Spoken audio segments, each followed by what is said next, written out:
A little bit about the history of Crestwood. Lots of folks who've come into the community of the church don't really have a grasp on the past, and some who've been around for a while don't really know the foundation and heritage of the church. So Dick Webb is coming to us tonight to enlighten us for a little while. That'll be about 40 minutes, and then Matt and I will each take a few minutes to talk about kind of where we anticipate we might go on the foundation that has been built to this point. So Dick is coming. Dick is the only remaining charter member still at Crestwood. There may be other charter members out in the community, but Dick is the only one. Oh, we've got a hand over there, Sarah Cosby. And he's coming to bring the history. Dick has served in probably every capacity there is to serve at Crestwood. He's been on a number of the pastoral search committees. He also was on the new church development group that planted Swift Creek Presbyterian Church, and that church kind of came out of Crestwood. We provided a lot of the foundation for that congregation. So Dick's had multiple roles. It'd be too many to name, but we're thrilled that he's still around, still contributing, still adding vitality to the congregation at Crestwood. And I don't want to take any more of his time. He's got a lot of years to cover, and you got a year a minute, less than a year a minute, Dick. So come on up and enlighten us about who we are and who we were.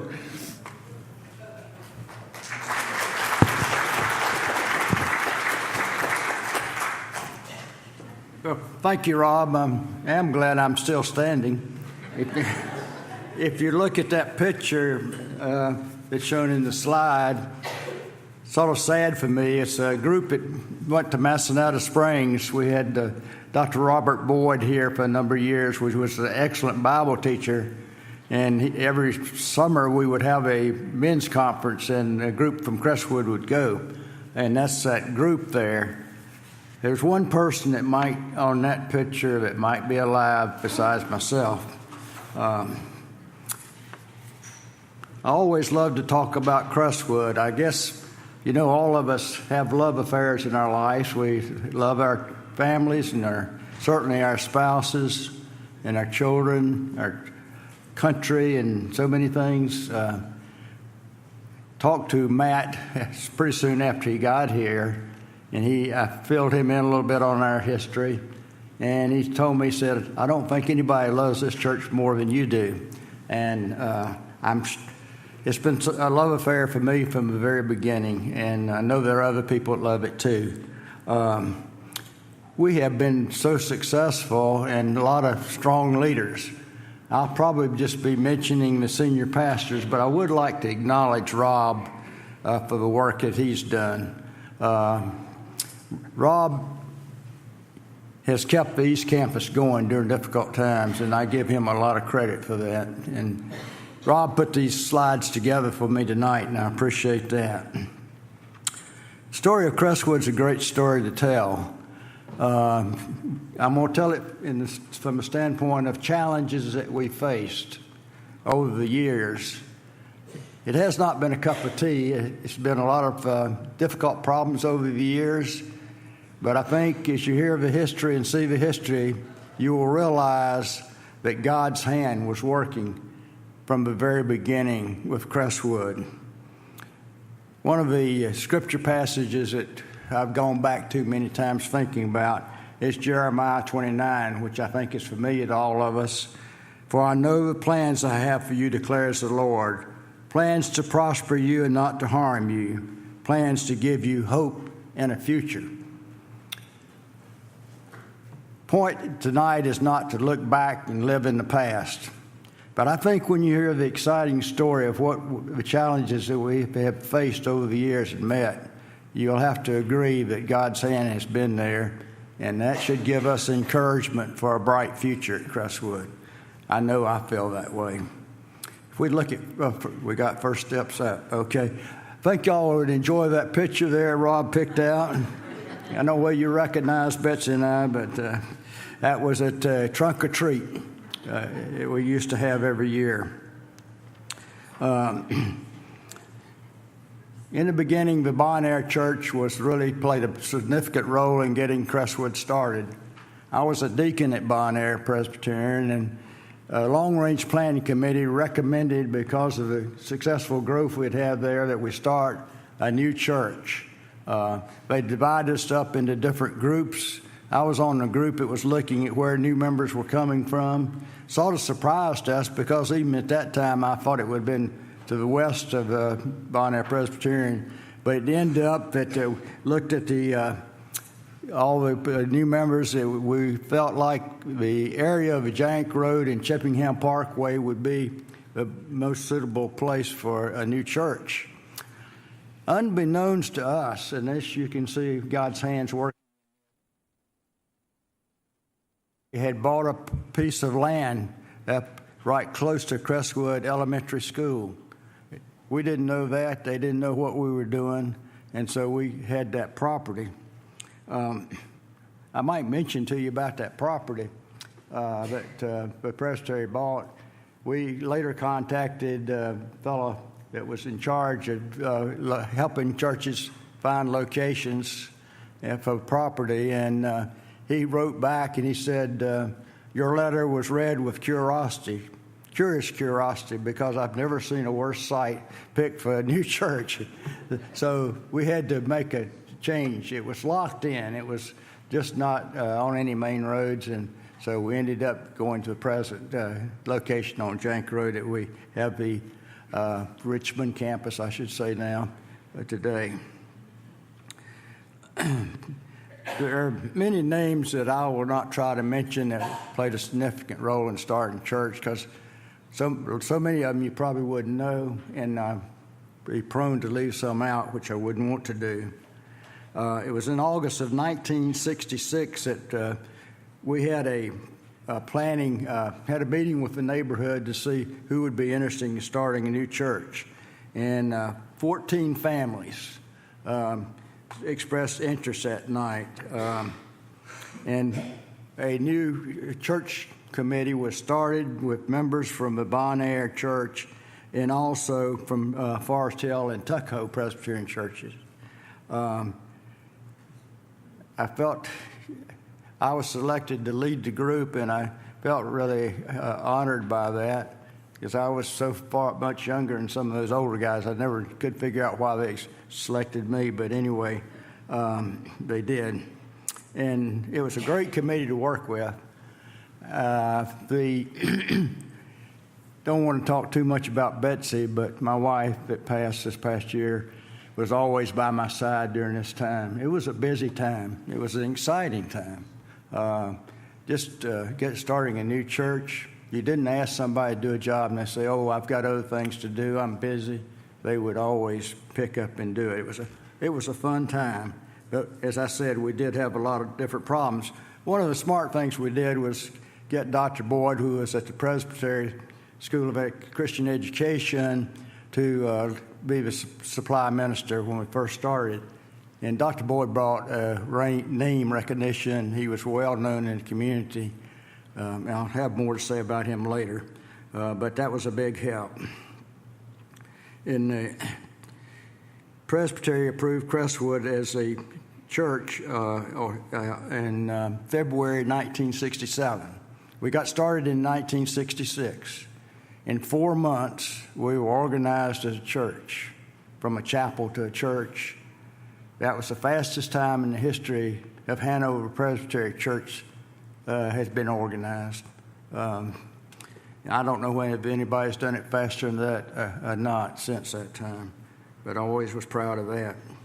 I think Rob mentioned Sarah Cosby as one of the people that I had not picked up on as a charter member. Her parents, when Sarah spoke to me, the Stevensons, I knew them very well. And she was, as a child, was a charter member, or a young lady, I probably should say, and then came back to us not too many years ago. So just Sarah and I are the only charter members left. There's several people, too, that have left Crestwood, probably that are living. I know a few of them. Let's look at the first challenge. That's the picture of the first home of Crestwood, the Crestwood Elementary School. I was telling you about the property that was given to us in that location. Starting a new church was a challenge. You just imagine starting from nowhere and starting a church. And we all the supplies that we had to worship at Sunday school and everything had to be brought in and taken out each week. There wasn't any storage place for us. The cafeteria that we used was un-air conditioned. It was a busy time. We did a lot of visiting door to door each week. Bob Bass, Robert's father, and I did a lot together visiting. Despite all the obstacles, it was, as I said, a time of joy. Everybody was willing to help, and we had unity and enthusiasm in our group. First fight we had with Presbytery goes way back to that time period. We had Dr. Boyd as minister, and there was some objection to him being our minister because, as they said, he didn't have contemporary pastoral experience. He was a professor over at School of Christian Education. None of us were fooled by that too much. I think he was too conservative to please some people, but we won that fight and won it pretty quickly. Let's look at the second challenge then. These are our first three pastors, Bill McElveen, Robert Boyd, and of course John. I think all of you remember John. Bill McElveen was installed in March of 1968 as our first full-time pastor. Bill had a rough time of it. He was a young minister, didn't have a lot of experience, and to be thrown into starting a new church, it was difficult. He also had health problems and marital problems, a whole lot on the plate. And so we had some problems from that time on. After 2 years, he resigned as our pastor. And this was one of the major challenges. I was talking about challenges that we faced. The Commission on Ministry, Executive Committee, I should say, of Presbytery recommended that the church be dissolved at that time. And you can just imagine how upsetting that was to all of us and the difficulty that presented.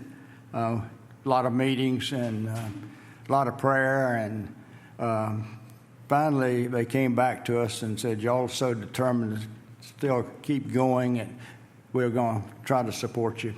And they did give us some minimum support for a couple of years, and we were able to keep going. The membership had dropped down back to where we started, went down from 126 members down to 88. We did make a move from Crestwood Elementary to Thompson Middle School.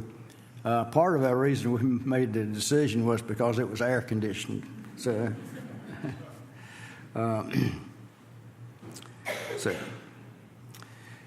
after this difficult period of time, we got good news. We got Dr. Boyd to return. Put the next slide, Rob. Dr. Boyd was called officially as the second pastor in October 1970 after we had a gap of about 5 months. As I say, he was a really strong man. I wish that those of you who didn't have the opportunity to know him would have had the opportunity. He was a remarkable man. He is a Bible scholar par excellence. I mean, he knew the Bible. If you had a question for Dr. Boyd, he could take you to a piece of scripture right away. And then the next thing he would say, let's look at several other places. We ought not pay too much attention to just one place. He could take you to 2 or 3 other places to confirm what he had told you. Not only that, he was an older man, yet he was loved by everyone, including the children. His brother, Bernard Boyd, was a professor at the University of North Carolina. His classes were very popular, Bible class being very popular. That's sort of hard to believe today, I guess.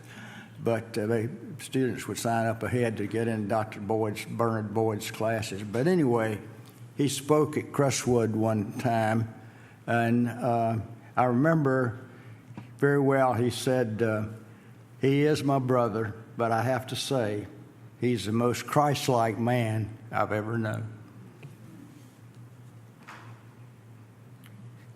The Jack Road property was purchased in September 1971, and the sanctuary and fellowship hall consecrated in November 1974. We were back on track, making progress. Dr. Boyd revived us from the time we went down and brought us back up, and we started having steady growth. Let's look at the third challenge. It's already up. So the next big challenge was replacing Dr. Boyd. And he was so popular, but believe it or not, it wasn't that easy. A lot of the ministers were just afraid to follow him because of his reputation. We had 7 on the pulpit committee. We always said 7's a perfect number, so we should get a good person, which we did. We had a difficult search, as I say. We've spent 2 years looking. I think Larry Shives did a little bit better than that recently. But it was difficult replacing Dr. Boyd. We were looking for someone that would continue the emphasis on biblical preaching and teaching that we had been exposed to and appreciated here. Yet we wanted someone that was young and energetic, that would develop programs, attract new members, particularly interested in attracting young couples with families. One of the things that we had been aware of, that we were sort of looking inside too much. We needed to focus more on missions, and we were looking at someone that would be a leader in leading us in the missions. The group was very frustrated trying to find someone. I remember one of the members said the Apostle Paul would not be approved by this committee. So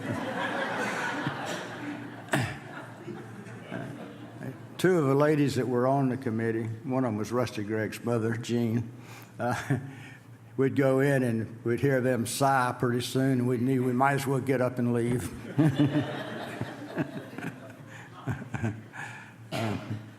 We finally got the name of a young guy that had been at Third Church named John Daniel.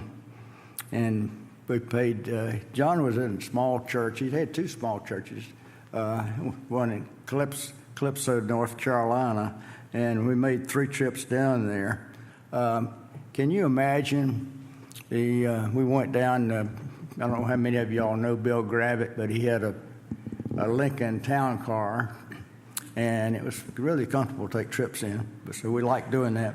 But all of us pull up. Bill drops us off in front of the church, and then he tries to go hide.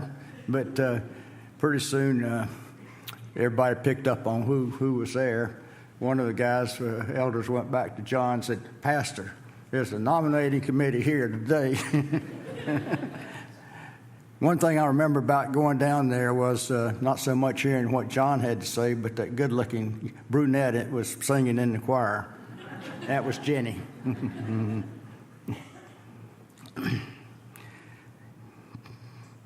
Well, let's go to the arrival of John.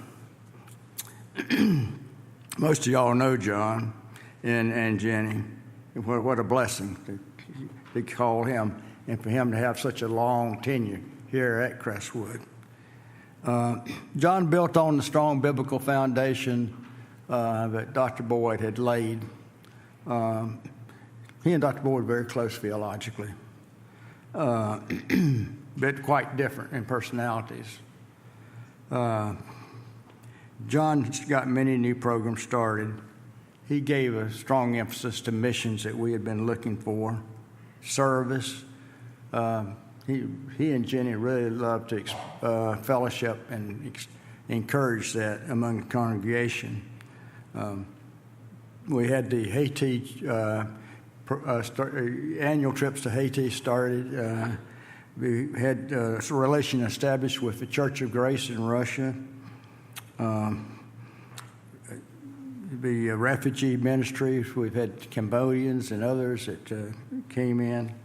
The ESL program that's been instrumental in building our African population at the Richmond campus. Just many new programs. The staff was expanded.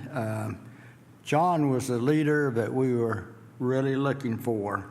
He had such skills he was very strong in planning, organization, just getting things done, seeing what he had a vision for the future, and was excellent in getting programs started, and what a blessing he was to us. The current fellowship hall and educational wing at the East Campus was dedicated in April 1990. We'll look at the fourth challenge.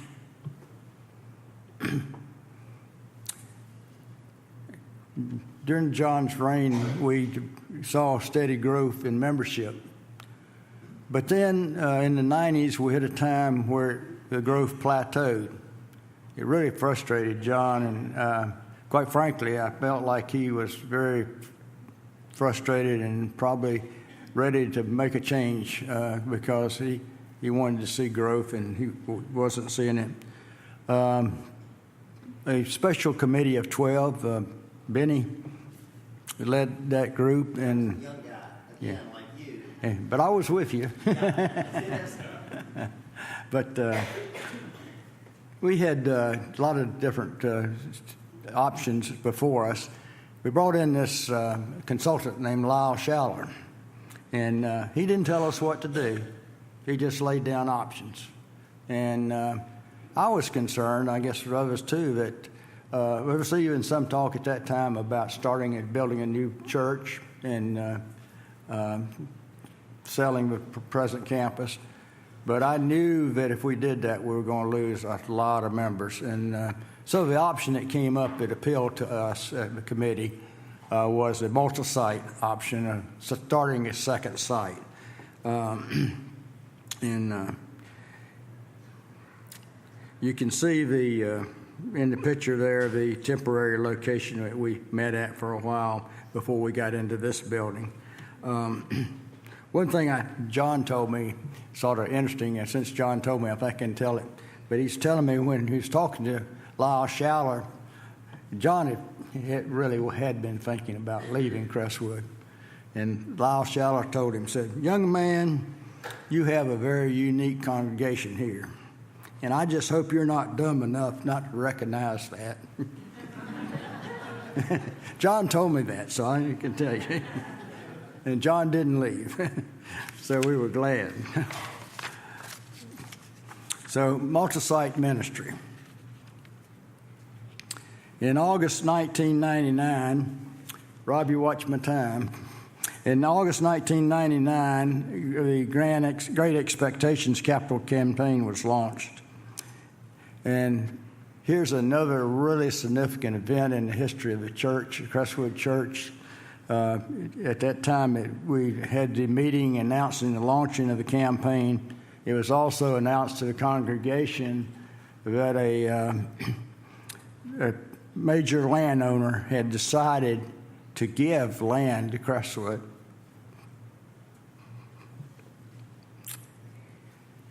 Can you imagine when Bob Barton received a phone call from Bill Goodwin, and he said, I never sell land to any church, but sometimes I give it to them.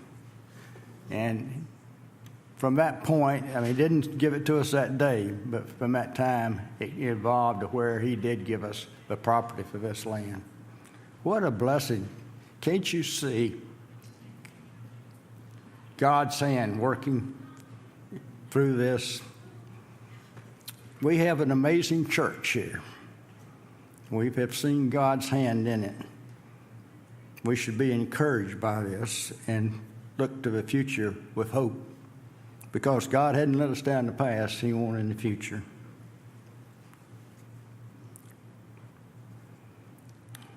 This Bill Goodwin was not even Presbyterian,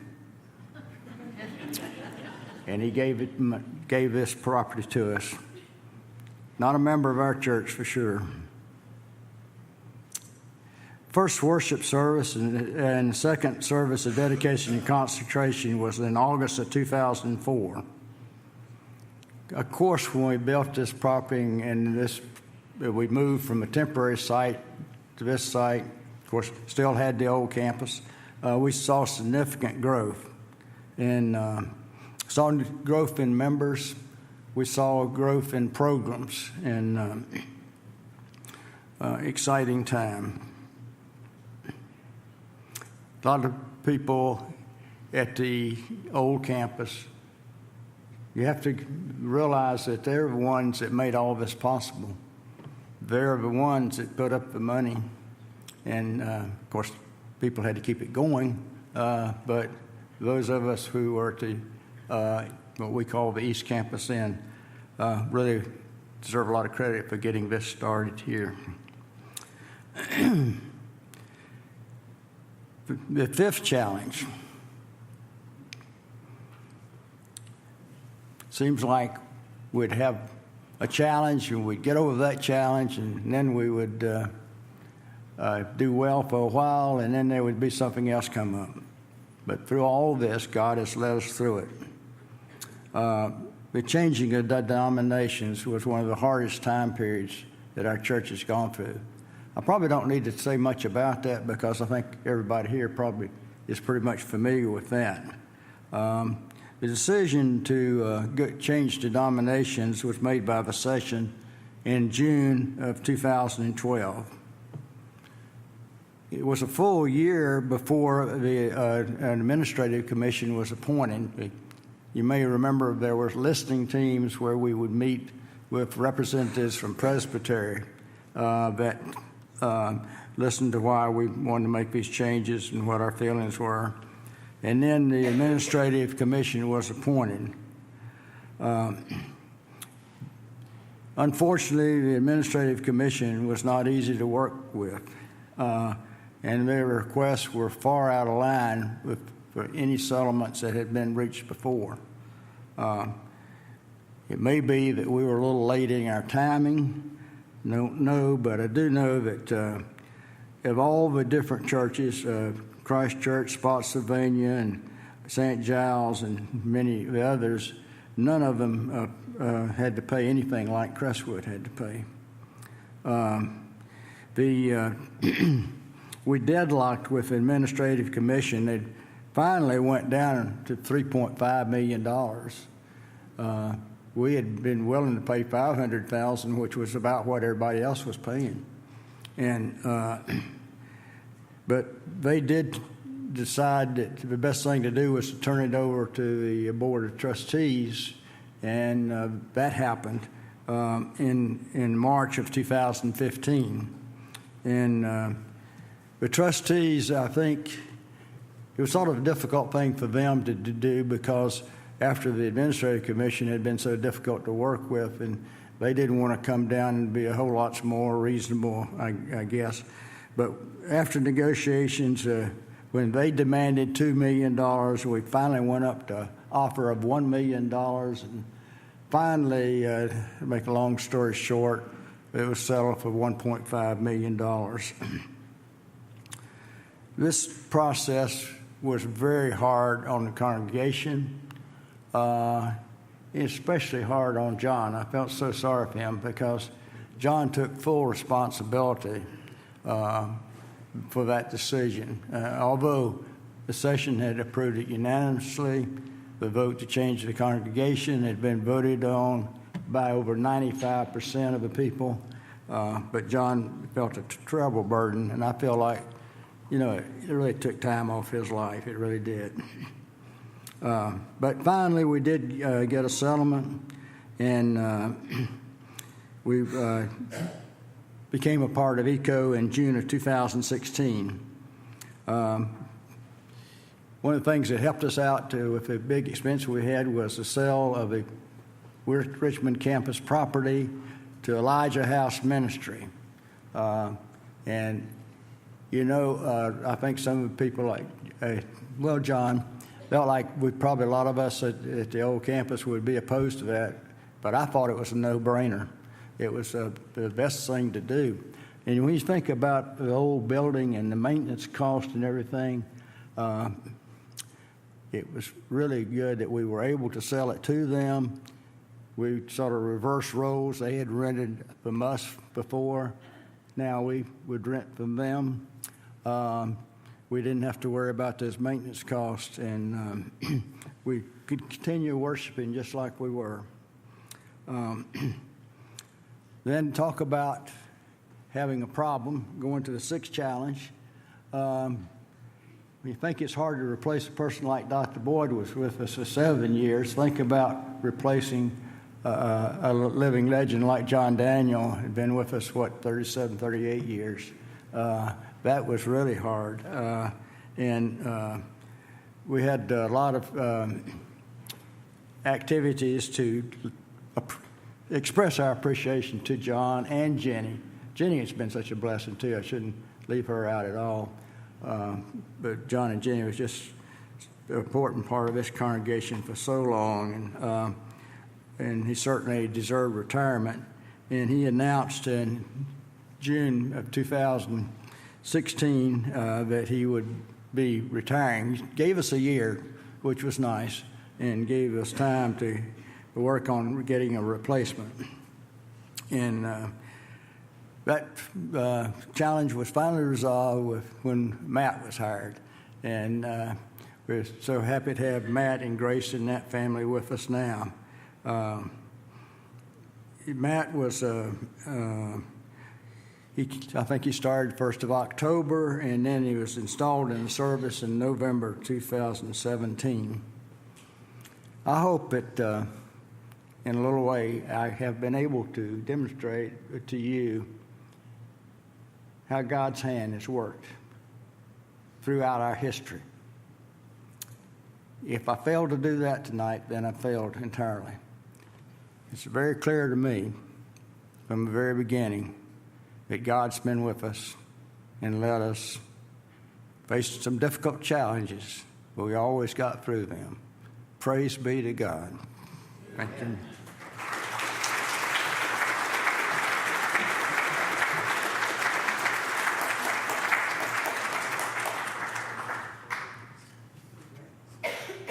I just want to add to the history, particularly for people who are newer, related to the land gift here.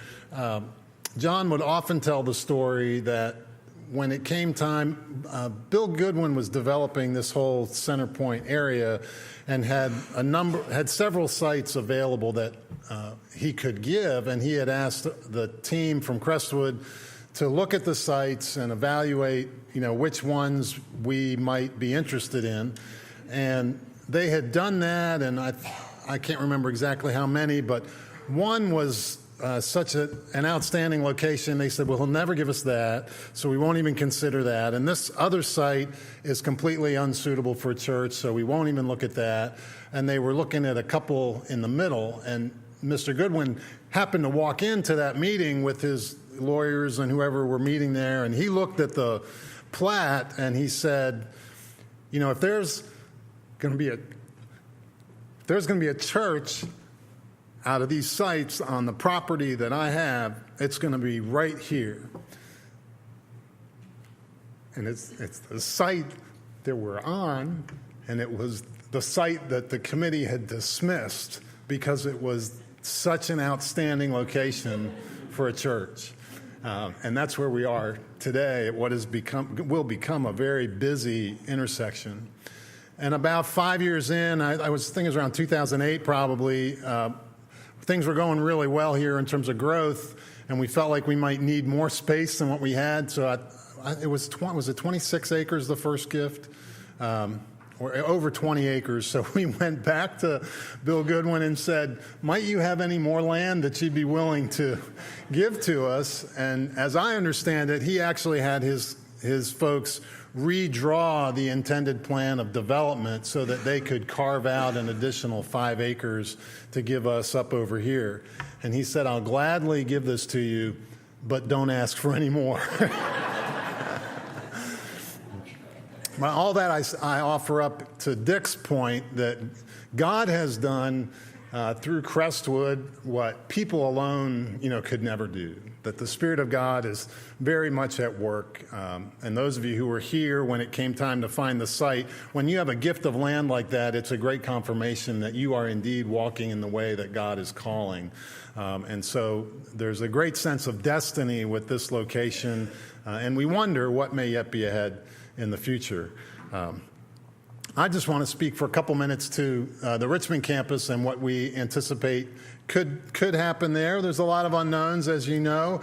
It's a congregation where the issue in the 90s that led to the development of this campus has remained. While we were busy building this campus out, we didn't give a lot of attention to the Richmond campus, and so that plateau continued and people aged, and when we finally get to the place where we can turn around and look back, we're in the same situation we were in the 90s, but just 20 years older. And so now we're hoping to give the energy that we haven't been able to give previously, and to see what God would do. It may be that the Lord says, you've been faithful, you've done a great thing, and your season is coming to an end, and I'm going to do something new with some other people in this location. And if that's the case, praise be to God, we will look for other places where he's calling us. But it could be that he's saying the time is right, and I'm eager to do something new and to see what you're willing to play in that.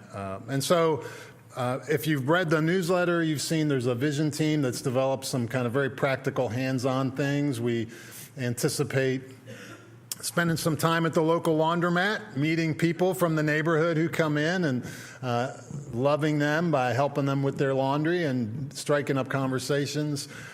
We also anticipate one Sunday a month, which will be the last Sunday of April, after church, going out in the community and eating in some local restaurants and just letting the folks that wait on us and hosts know, hey, we're from Crestwood.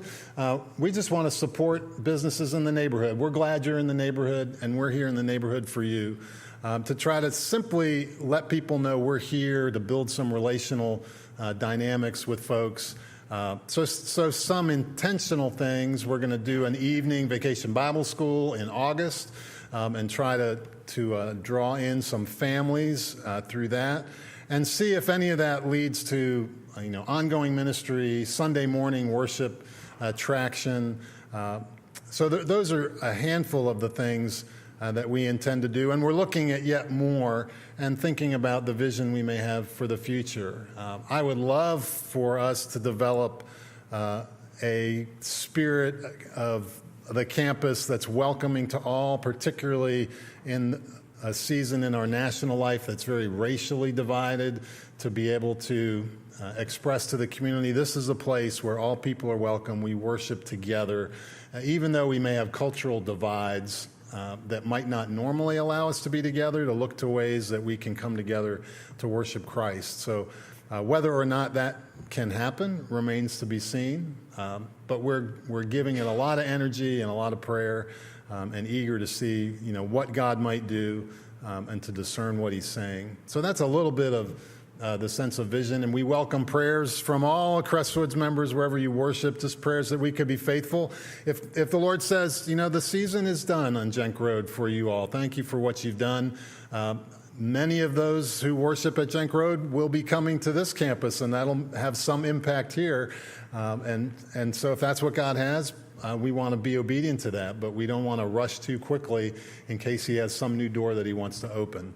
So we're eagerly listening and excited that no matter what direction God may call, it'll still be in the vein that Dick has shared of God doing great things with his people. I want to invite Matt to come and share a little bit about what he sees coming down the road to build on the foundation that was begun just over 50 years ago, chartered in 67. So This is a monumental time. And Dick did a great job, don't you think, putting 50 years into 40 minutes?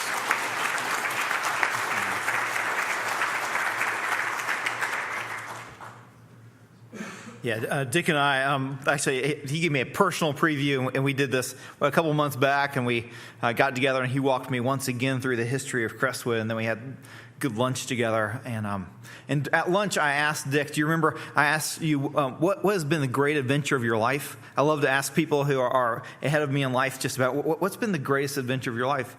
And he said, this church. This church, I mean, he could have said lots of things. And it's really been God's faithfulness and a church that's been willing to take some risks and reach out and carry the gospel that truly is the hope of the world.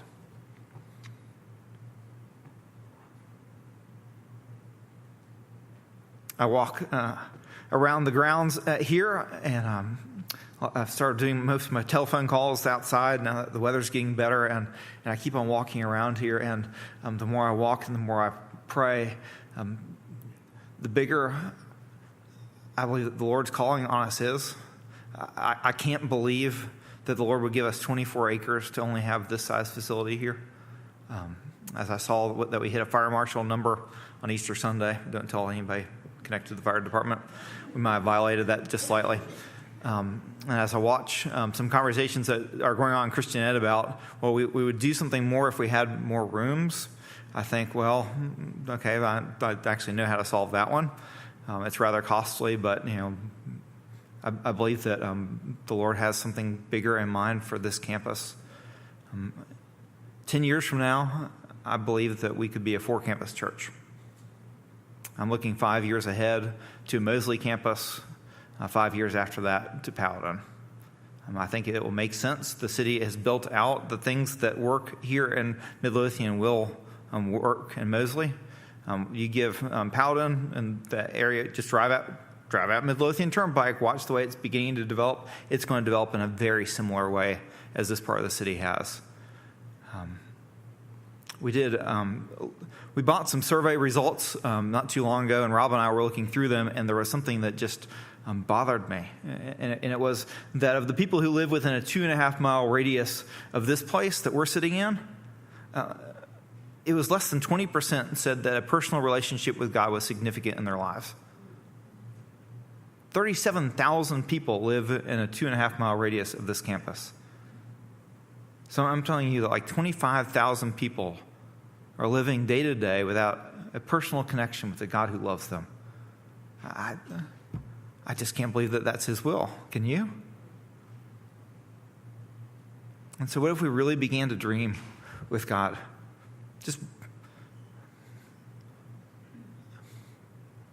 What if 10 years from now, every single one of us could tell a story of a friend of ours or a neighbor or a coworker who came to faith on the Richmond campus or here or whenever we're renting in Mosley? What if we could tell the story of every single one of us taking a trip between now and then to the developing world and seeing a God who's radically on the move in places like Egypt and Saudi Arabia, that we could even visit Somalia and see a massive work of God there. Hear about what's going on in China and the Philippines, South America. What if partnering with other churches that might not be similar to us at all? I'm thinking of the Chapel or Journey or Hope, our sister church of Third Church. And what if Richmond was seen as a beacon of light of what the New Jerusalem's going to look like? Because in a city that does not have a good history of racial relations, that there began to be communities where people really did get together, where Sunday was not the most segregated hour. What if we began to see some of the things that are happening in Churchill happen in a lot more places? Rejuvenation, people who've been without hope finding hope. What if people who are the sexually broken people struggling with their gender identity and their sexuality, and knew that the church was a safe place to be loved and to be transformed by the God who loves them. What if the lonely in our city naturally thought the church is the right place to go, where there's actual hope?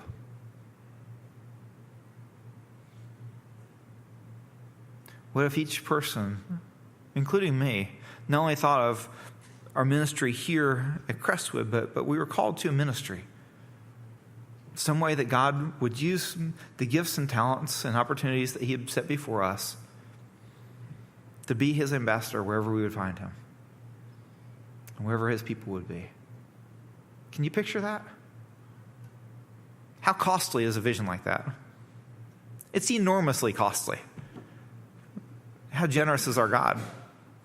I think more generous than that.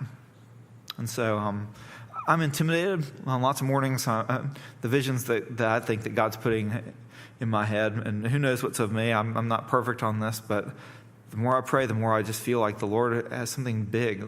These first 50 years have been great. Might there be bigger days ahead? I don't know. Bigger compared to what? Depth? That could be a big piece of it. Unity? That could be a big piece of it. Inclusion? That could be a big piece of it. More geographic reach? That could be a piece of it. It's just going to take all of us listening to the Holy Spirit and trusting him along the way when he calls us to bold things. And so I'll tell you, the first 6.5 months of this journey with me have been really exciting and fun, a little terrifying. I expect it to remain like that, and let's just see what the Lord has in mind. Will you pray with me? God, I have missed you before, and you know that. We've had these conversations, but I just know that this land that we sit on, you have a plan and a purpose for, and it just seems like it could be, my goodness, if it was just what you've already given to us, it would certainly be more than enough. But I just sense that you might have something more.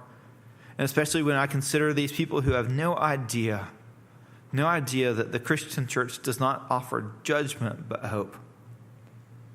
Not condemnation, but the forgiveness of sins.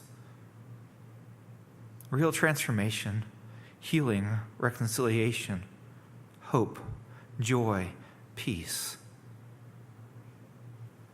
And so, Lord, we would pray for the work that's happening in the Richmond campus. We don't know what you are going to do in that place, but we know that you love the people of that community. We know that you love the people of the Richmond campus. And so I pray that you would continue to move mightily in their hearts and minds, that you would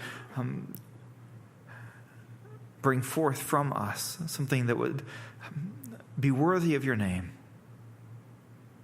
You've done it again and again and again at Crestwood. And so thank you for the evidence that we've seen of you and your active work. Lord, we would pray for the city of Richmond and for Midlothian. We would pray that anybody who's without you, that you would work through a multitude of churches working together to proclaim your glorious gospel. Lord, I thank you for Dick Webb and for all of the people who were here at the very beginning. People who made tremendous sacrifices because you had made a tremendous sacrifice for them. Thank you for the pioneers that went out to that strip shopping center and began what would become this campus. Thank you for people who sat on building committees and are responsible for the space that we're in. For choir directors and Sunday school teachers and nursery workers who have cared for babies who are now adults with their own children. Lord, may we look to you for our future. Would you bind us together, and would you turn us to the lost and the least of the city, that we might be your ambassadors forevermore. And all God's people said, Amen. Thank you all for coming.